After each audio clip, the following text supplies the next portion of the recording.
Guys, প্রথমে এই আত পাগল বুড়োর কথাগুলো শোনো, তারপর তোমাদের করা ফানি কমেন্টস গুলো পড়া হবে। আমার মুশকিল হয় কি, আপনারা যখন মোনাজাত করেন আমি কিন্তু আমিন বলতে পারি না।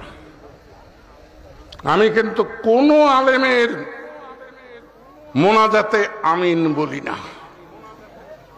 কারণ এই ছেলেটিকে শিখিয়ে দেওয়া হলো যে হে আল্লাহ আমি পাপী, তুমি দয়া করো, মাফ করো। না, আল্লাহর রহমতে আমি পাপী নই। আল্লাহ আমাকে দিয়ে এখনো পাপ করায় নাই। কয় কি তা ঠিকই তো আছে, ওনার গোনা নাই, উনি তওবা করবে, কি করতে হয়, মাসুম একবারে নিষ্পাপ। তো চলিए शुरू करते हैं। জান্নাত থেকে পালিয়ে আসা এক ফেরেশতা, আপনারা কি বলেন? কি একটা দেশও জন্মাইছি, চিন্তা করো। আলহামদুলিল্লাহ, জান্নাতি। এই মাত্র হারিয়ে গেছে জান্নাত থেকে, কেউ পেলে একটু জানাবেন।